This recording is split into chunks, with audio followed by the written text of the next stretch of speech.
Agora eu posso tirar esse trem aqui. Gente, muito bom estar aqui, rever alguns amigos. Muito bom mesmo. Eu me sinto em casa.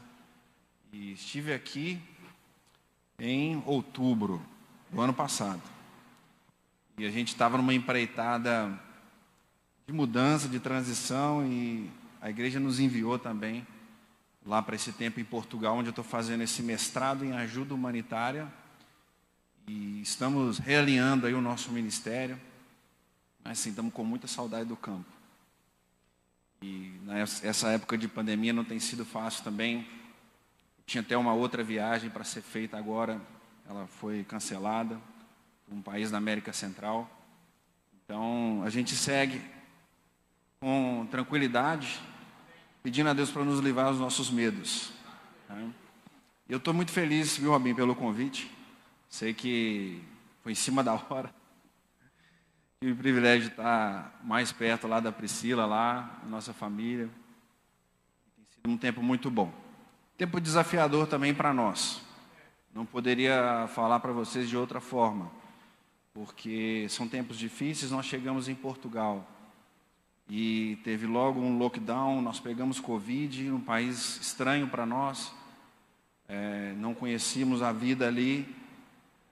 E, graças a Deus a gente não teve nenhuma complicação com a doença, mas ficamos ali trancados praticamente de final de dezembro até final de março. E foi um tempo muito difícil. E Deus nos tem dado vitória, mesmo em meio às dificuldades. Passamos por isso. Eu estou falando isso porque vocês já sabem das dificuldades que todos nós temos vivido aí. Mas eu queria trazer para vocês uma palavra. Antes de eu entrar e ler a palavra, eu queria trazer um abraço da Natasha, muito apertada. Ela queria estar aqui, mas ficou para trás. E mando um beijão para a igreja muito forte. Eu queria abrir com vocês no texto de Atos 16. Atos 16. Falando um pouquinho sobre tudo isso que a gente falou agora, dessas dificuldades, dos medos, do Covid, de outros problemas financeiros, problemas nível pessoal, familiar.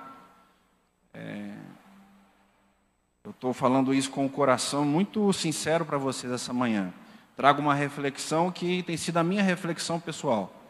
E orando sobre esse tempo aqui, eu falei, é isso que eu vou trazer para vocês. São tempos muito difíceis. E eu, como missionário, por profissão e vocação, procurei nos últimos meses o que a Bíblia pode me dizer sobre esses tempos. O que os missionários na Bíblia, o que os discípulos, o que os profetas viveram, o que nos ensinam. Porque a Bíblia é um guia para a nossa vida. Vocês acreditam nisso? Amém? Ou é só um livro que a gente abre lá no Salmo 90, 91 e deixa lá aberto? Não, a Bíblia é um guia para nós. E orando, realmente pedindo a Deus para falar comigo, eu cheguei a esse texto de Atos 16, vou ler do versículo 6 ao versículo 10. Quero que você acompanhe comigo. É muito interessante o que Deus fala para nós a respeito dessa história de Paulo e sua equipe. Diz assim a palavra de Deus. Paulo e seus companheiros viajaram pela região da Frígia e da Galácia, tendo sido impedidos pelo Espírito Santo de pregar a palavra na província da Ásia. Quando chegaram à fronteira da Mísia, tentaram entrar na Bitínia, mas o Espírito de Jesus, os impediu. Versículo 8. Então contornaram a Mísia e desceram a Troade.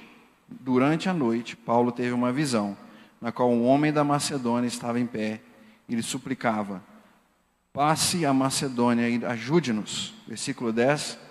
Depois que Paulo teve essa visão, preparamos-nos imediatamente para partir para a Macedônia, concluindo que Deus nos tinha chamado para lhes pregar o Evangelho.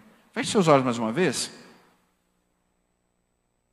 Pedir a Deus para falar conosco mais uma vez. Deus, na Tua presença, Pai, nós clamamos o Teu nome, lemos a Tua palavra. Fala conosco, Pai. Fala comigo, fala com o teu povo essa manhã. Que o teu Espírito Santo de Deus nos mova, Pai, dentro de nós, a ouvir a tua voz e a caminhar em tua direção, Deus. Peço mesmo que teu Espírito Santo passeie sobre o teu povo essa manhã, confortando, dando direção, enchendo dele cada um de nós. É isso que eu peço, em nome de Jesus. Gente, tempos desafiadores, tempos difíceis. Nós, como família, passamos 6 anos, alguns de vocês não nos conhecem ainda, mas nós passamos os últimos 6 anos num país chamado Uganda, na África Oriental. E é um país, Robinho nos abençoou com a visita. A igreja enviou ele, na verdade, foi em novembro de 2019. E Robinho esteve com a gente, foi um tempo muito bom. E a gente teve um ministério frutífero, um ministério difícil, de pioneirismo naquele lugar. A gente estava praticamente sozinho ali. E com a nossa missão fizemos algumas coisas. Trabalhamos com refugiados, pastores refugiados, mulheres, crianças refugiadas, principalmente a igreja local. E Deus nos deu muitas oportunidades de ministério ali. Trabalhamos não só com a capacitação do povo, mas também até em dar o pão para as pessoas, porque em vários momentos nós tivemos que agir. Inclusive no ano passado, nós pudemos estender a mão para muitos irmãos refugiados, que por causa do Covid e toda a situação, não estavam conseguindo ter mais realmente algum dinheiro. E eu estou falando de algum dinheiro pouco, tá, gente? Estamos falando de um país que a maioria da população vive abaixo da linha da miséria, com menos de $1,70 por dia de ganho. Então, Deus nos deu muitas oportunidades. Mas houve um período de transição que precisou ser feito. E isso foi muito difícil para nós. Robinho acompanhou um pouco esse momento nosso. Não queríamos deixar o campo, a África, a Uganda, mas houve uma necessidade. A MAI estava mudando a sua visão. A gente entendeu que precisava de um período... Obrigado, velho. Precisava fazer uma transição. Nós vivemos um processo difícil. E junto com isso, veio a questão do Covid. A Uganda ficou realmente fechado. E eu estou falando fechado, gente, fechado mesmo. Vocês acham que fechou as coisas aqui? Lá não, você não podia nem colocar o teu carro na rua. Vocês estão entendendo?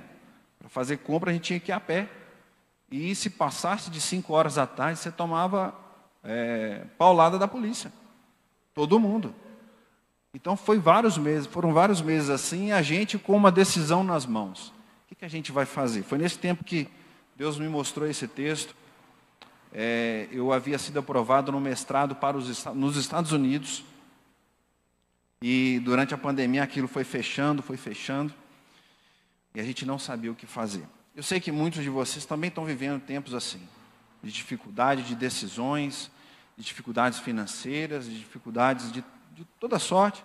Ontem eu estive no funeral do Neylor, que é o primo do Felipe, que era um amigo meu também. E ali uma esposa com uma filha de 8 anos. Perderam o pai. Foi segundos ali que ele realmente, a sua vida se foi. Não tinha nenhum problema de saúde. E a gente fica pensando, Deus, o que a gente faz? O que o Senhor quer fazer em nós? O que o Senhor tem para nós? Até quando nós vamos ficar esperando para ouvir a tua voz? A equipe de Paulo aqui num movimento fantástico aqui no texto que a gente leu. Gente, isso aqui era o crescimento da igreja, era o ápice. Eles não estavam na baixa, eles estavam na alta. Eles estavam realmente no ápice do ministério e pregando a palavra de Deus com muita dificuldade, com muita resistência, mas impelidos pelo Espírito Santo de Deus, eles estavam pregando a palavra de Deus e as pessoas estavam vindo a Cristo. Estavam confirmando aquilo que o Espírito disse a eles. Preguem a palavra. Mas Paulo entra num momento aqui com seus companheiros, muito estranho. E é um dos poucos momentos que a gente vê um não do Espírito Santo ou de Jesus para o seu povo. Ou para os seus profetas, para os seus discípulos. Aqui o texto diz bem claramente que Paulo estava naquela região E o Espírito Santo impediu eles. Depois Jesus os impediu de prosseguir. De prosseguir o quê? Estavam organizando uma festa? Estavam organizando, um baile? Não, gente, eles estavam pregando a palavra. Tem coisa mais nobre no ministério que pregar a palavra? Gente, eles estavam fazendo a vontade de Deus, aquilo que Jesus os comissionou para fazer. E ainda assim eles foram impedidos.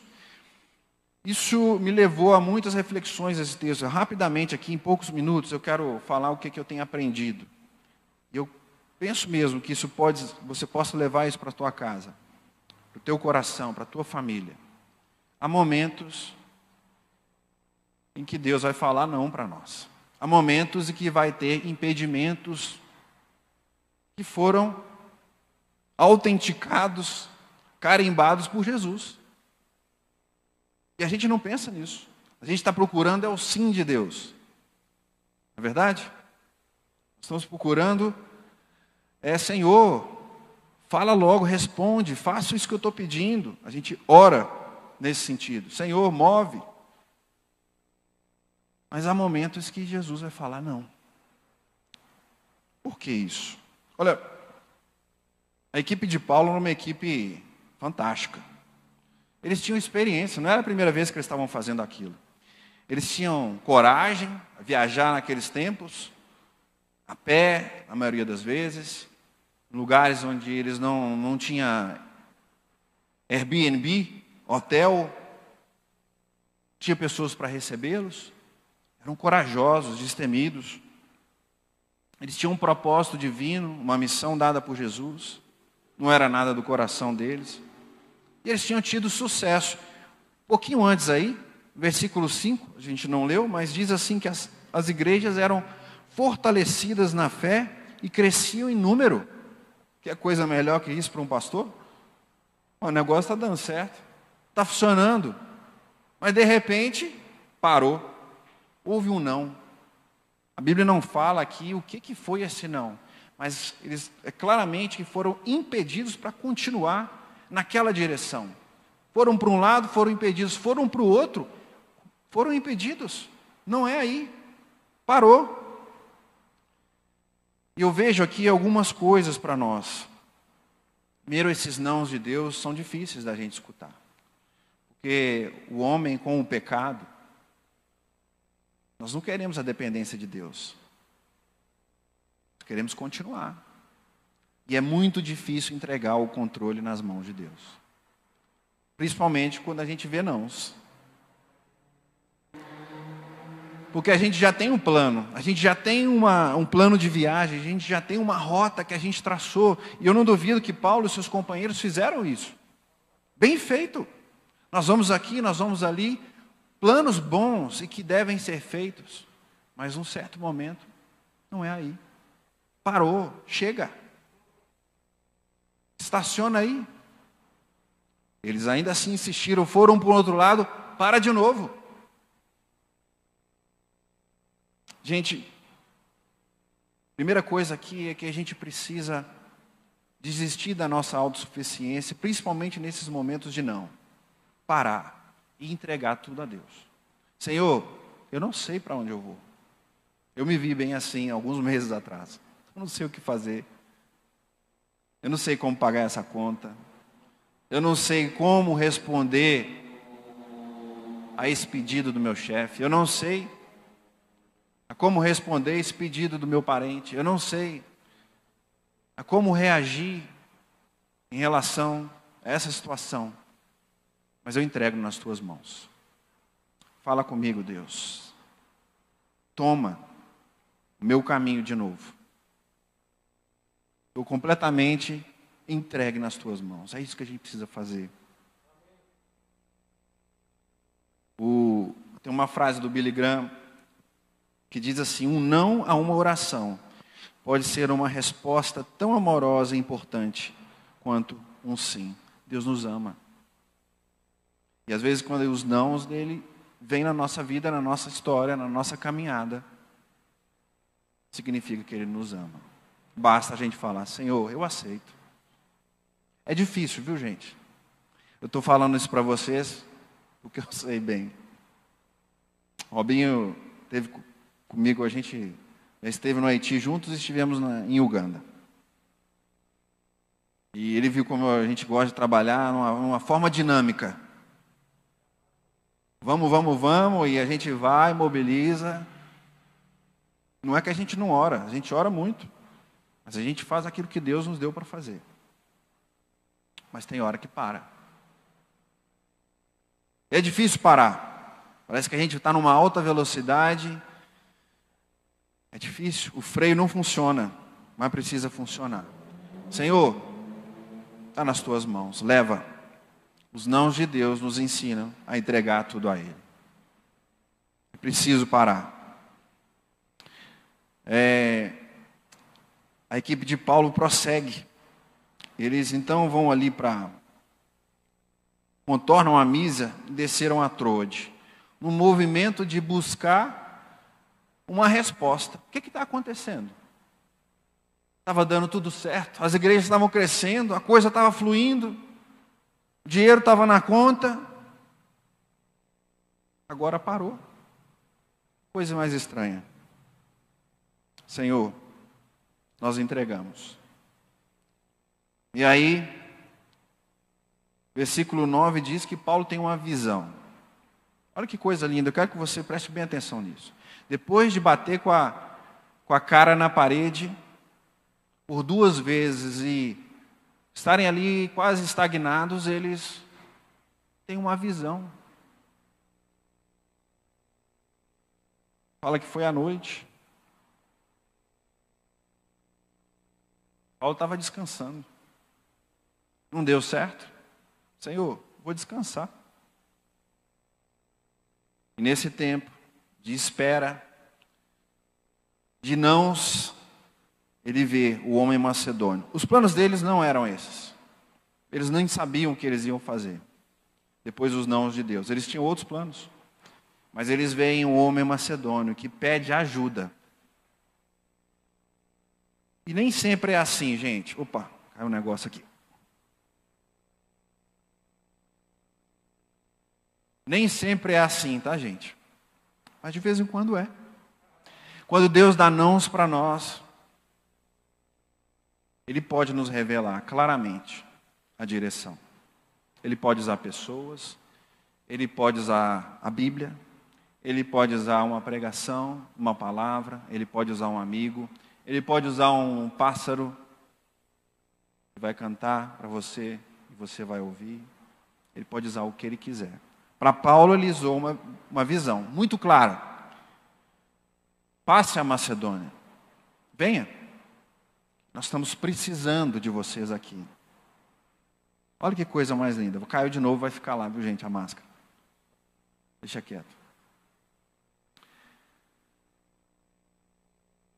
Os tempos não são fáceis, gente, para muitos de nós aqui no Brasil e no mundo afora. Mesmo morando em Portugal, mesmo não ser o lugar que nós nos sentimos confortáveis, nós temos visto também muita gente necessitada. Necessitada financeiramente e necessitada emocionalmente. Gente quebrada, gente confusa. Portugal tem um pouquinho crente, muito pouquinho mesmo, chega nem a 1%. Tem uma parte da população que se professa católica, cristã, mas a verdade é que a grande maioria não conhece nada sobre Deus. Nada sobre Jesus, ainda mais. As igrejas se tornam museus, a Bíblia é raridade. O que se vê é o resultado de um povo confuso, perdido e carente, sedento do Evangelho. Passa a Macedônia e ajuda-nos. Nós precisamos. Tem um versículo lá em Isaías, que quando o povo de Deus, ali batendo cabeça e desobedecendo e tentando teimar com Deus, Isaías 30, tem um versículo que eu sempre volto nele porque é muito interessante. Deus deixa o povo sofrer as consequências das escolhas que eles fizeram. Mas diz assim que, embora o Senhor me deu o pão da adversidade e a água da aflição, o seu mestre, ele não se esconderá mais. Naquele momento ele diz isso para o seu povo: não vou me esconder mais de vocês, vocês têm feito escolhas erradas, vocês têm ido por caminhos que eu não gostaria, mas eu não vou me esconder mais de vocês. Quer que você volte para a direita, quer para a esquerda, uma voz atrás de você lhe dirá: este é o caminho, sigam. Não importa o que a gente fez, ou os nãos que a gente recebeu, ou a teimosia que a gente fez com Deus, os caminhos que a gente decidiu trilhar, quando a gente busca, Ele vai responder.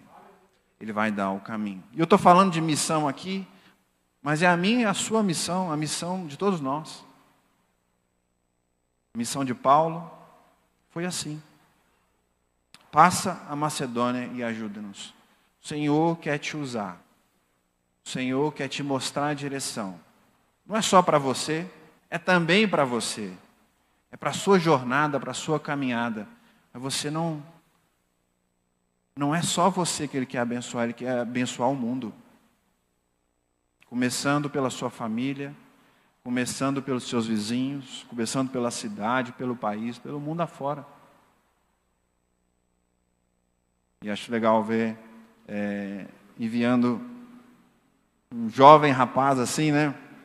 Uma caminhada fora. O que o Senhor vai fazer nesse caminho? Deixa Ele te usar. Ele quer nos usar. Ele quer nos abençoar. E Deus vai nos dar a direção. Ele vai nos dar um propósito. Ele deu a Paulo. Ele deu a Elias, ali no deserto, sem saber para onde ele ia.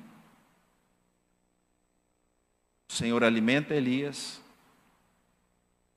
com seus anjos no meio do deserto. Ele fala: vai, filho, a sua jornada vai ser muito longa ainda. E logo depois daquilo, ele tem um encontro com Deus. Há um propósito para nós.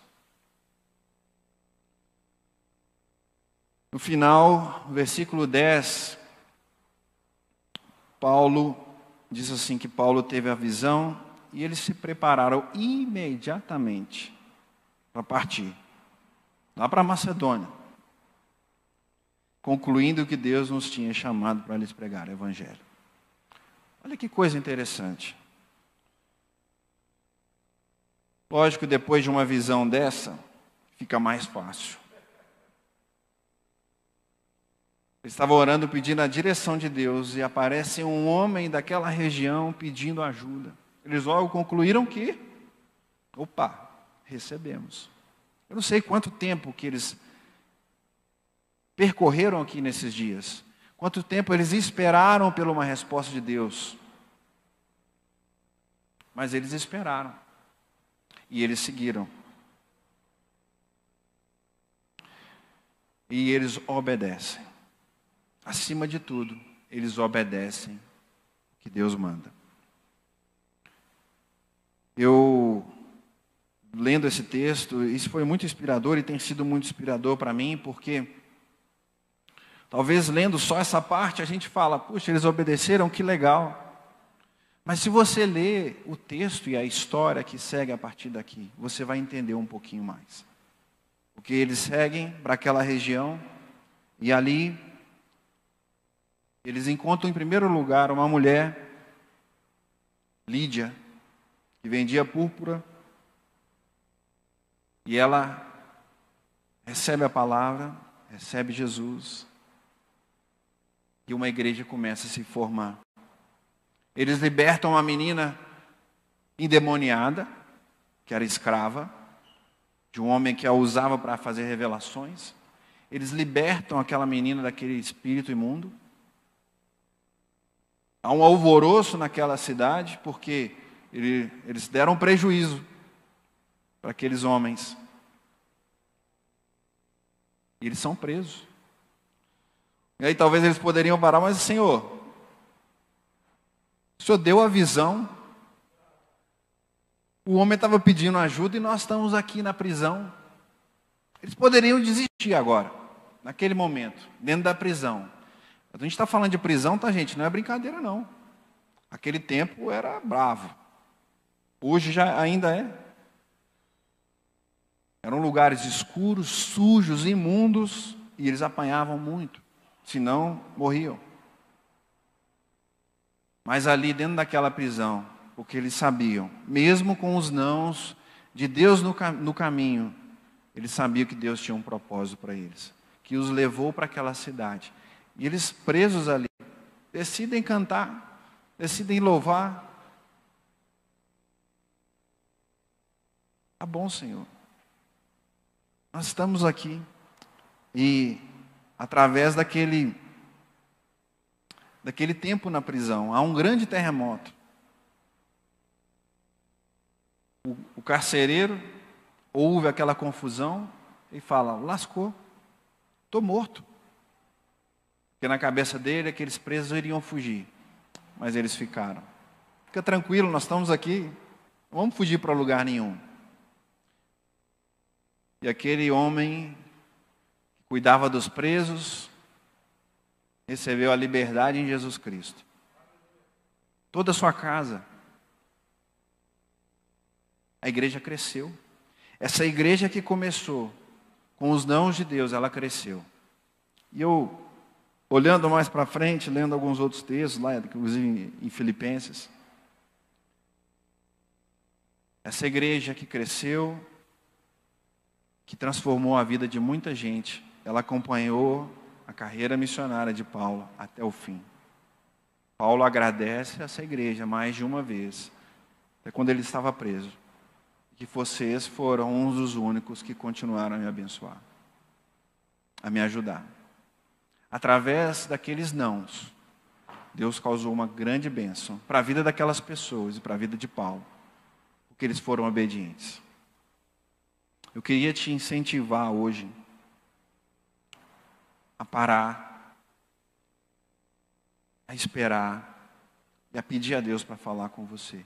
E quando Ele falar, e quando Ele mostrar, que você o obedeça 100%. E pode ser muito difícil, pode ser desafiador, pode ser mais daquilo que você acha que você pode segurar. Mas Deus tem um plano para você, como Ele tinha para essa equipe. A obediência é muito importante. Obediência à palavra. Obediência ao Espírito de Deus. É uma história de um dos missionários americanos que, muito jovens ainda, com 20 e poucos anos, eles ouviram o chamado e eles obedeceram. O Jim Elliot, ele morreu com 29 anos, nas mãos de uma tribo indígena do Equador, uma tribo nativa, que era o povo em que ele e mais 4 outras famílias, ele com a sua esposa, mais 4 outras famílias, resolveram e entenderam que Deus os estava chamando para transformar a vida daquele povo. Passa ao Equador e ajuda-nos. Passa a tribo Ugorama e ajuda-nos. Aquele povo nunca tinha visto nenhum homem ocidental, nenhum homem estrangeiro. E eles foram mortos no primeiro contato, ou no segundo, na verdade, contato com a tribo. Eles foram mortos. Ele e seus 4 companheiros de viagem. E a história não para aí. Eles obedeceram. Mas as suas famílias, que também estavam em obediência, decidiram continuar. Hoje, existe uma igreja plantada no meio daquele povo. Aquele homem que cravou a sua lança no peito de Jim Elliot, ele se converteu, ele foi batizado por aqueles missionários, aquelas famílias, pelas mulheres, pelos outros missionários que vieram a seguir. Ele é um dos líderes da igreja naquele lugar. Ele e os seus filhos. Essa história já tem muitos anos. Mas é um sinal, uma demonstração da obediência daqueles homens. Talvez, como eu, você não está no melhor lugar que você acha que você poderia estar. Talvez o tempo de espera, talvez um tempo de nãos, talvez um tempo de decisão. É bom você parar e ouvir de Deus, e obedecê-lo. Ele vai falar. Eu, às vezes, tenho muito problema com isso. Eu fico esperando e falo, Senhor, já deu. Já deu. Um pastor disse para mim, Jonas, fica tranquilo, porque às vezes Deus responde sempre no último minuto. Eu falei, olha, no último minuto toda vez. Podia ser aos 30 minutos do segundo tempo. Mas eu quero te dizer mesmo, eu quero te incentivar que você continue a obedecer a Deus em tudo aquilo que Ele disser. Como é que a gente entende? Como é que a gente percebe? Como é que a gente ouve? Busca Ele. Fala com Ele, Senhor, me dá uma visão, me dá um sonho à noite, se é isso que você está precisando. Pode ser que Ele vai te dar outra coisa, mas pede. Pede Ele uma palavra. Leia a palavra de Deus. Não deixa só aqui o pastor ler, não. O pessoal da música. Busque a Ele. Vamos fazer isso como igreja de Deus. Ele tem respostas para todas as coisas. Ele tem respostas para o tempo difícil de Covid. E Ele tem respostas para o teu tempo pessoal, familiar, as tuas dificuldades. Tem respostas para a igreja. Ele tem uma missão para nós. Vamos fechar os nossos olhos mais uma vez? Eu quero orar por você. Fique em pé, por favor. Descansar um pouco as nossas pernas.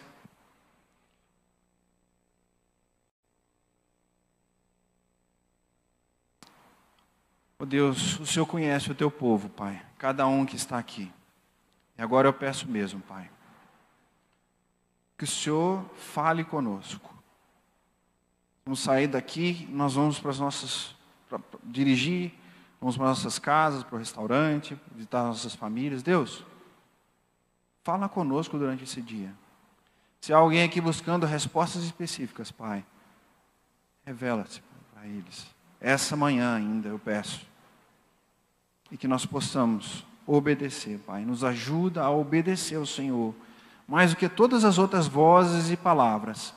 Que nós possamos obedecer a Ti. Dá coragem ao Teu povo essa manhã. Para obedecer o Teu chamado. Para a honra e glória do Teu nome.